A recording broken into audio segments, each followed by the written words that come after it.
এত শীতের ভিতর আমার লক্ষ্মী সোনা বউটা একা একা কি করে?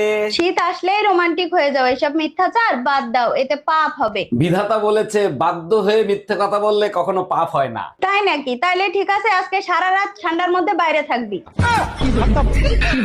এই শোনো, আজকে বাসায় আসার সময় আমার জন্য ফুল নিয়ে এসো তো, আবার ফুলকপি নিয়ে এসো না। এগুলো কি বলো? আমার লক্ষ্মী সোনা বউর জন্য ফুলকপি আনবো কেন? গোলাপ ফুল আনবো।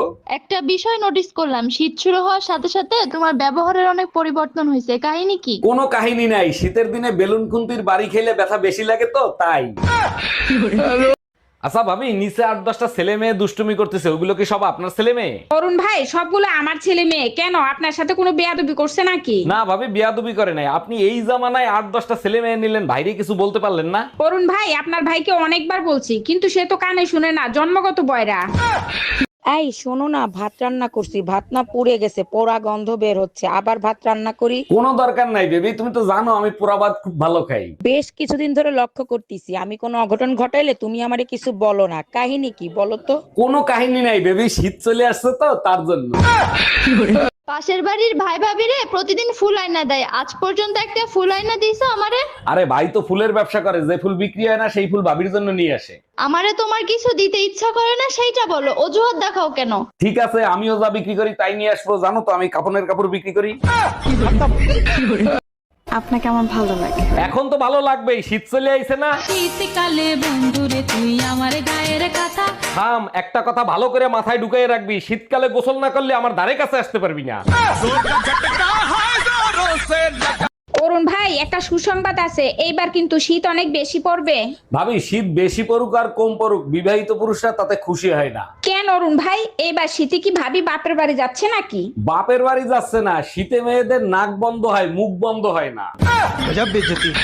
তাই জানো, তোমার থেকে তোমার ভাই আবুলের কপালটা কিন্তু অনেক ভালো। বলো কি, তাই নাকি? তা তুমি কি করে বুঝলা আমার ভাই আবুলের কপাল অনেক ভালো? তোমার ভাই আবুল যখন বিয়ে করবে, আবুলের বউটা অনেক সুন্দর হবে। তার মানে এটাই দাঁড়ালো আবুলের জন্য তুমি সুন্দর মেয়ে দেখছো, তাই তো? আরে না, তোমার ভাই যে কালো, তোমার ভাই যারাই বিয়ে করবে তোমার ভাই থেকে তো সুন্দর হবে, তাই না? এই কি হয়েছে তোমার? কানে হাত দিয়ে রাখছো কেন? আর বইলো না, কানে প্রচন্ড ব্যথা করতেছে। এক্ষুনি চলো ডাক্তারের কাছে নিয়ে যাবো। আমি কানের ব্যথায় মরে গেলেও ডাক্তারের কাছে যাব না। কেন, ডাক্তার কি তোমার কান কাইটে নিয়ে যাবে নাকি? আগের বার দাঁতের ব্যথা হয়েছিল, দাঁত তুলে ফেলাইছিল, তোমার মনে নাই? ভাবি, কিছু মনে না করলে একটা প্রশ্ন করব। ভাবিরা কখনো কোনো কিছু মনে করে না, জিজ্ঞেস করেন। একটা হাতির সামনে একটা উলঙ্গ লোক দাঁড়ায় আছে, হাতিটা ওই লোকরে কি প্রশ্ন করতে পারে? আপনাকে দেখে মনে হচ্ছে জানোয়ার আর মানুষের ভিতরে কোনো পার্থক্য নাই। না ভাবি, হয় নাই। তাইলে আমি পারবো না, আপনি বলেন। হাতি প্রশ্ন করছে, এত ছোট সুর দিয়ে কেমনে শ্বাস নেন? বিদ্যুৎ বিভাগ থেকে বলছি, বলুন আপনার কি সেবা করতে পারি? ম্যাডাম, 5 মিনিটের জন্য বিদ্যুৎটাকে একটু বন্ধ করা যাবে? অবশ্যই করতে পারবো, যদি জরুরি কোনো সমস্যা হয়। বলেন কি সমস্যা? ভাবির সাথে দেখা করতে আসছি, হঠাৎ করে ভাই চলে আসছে, বিদ্যুৎ বন্ধ করলে অন্ধকারে আমি বের হয়ে যেতে পারি।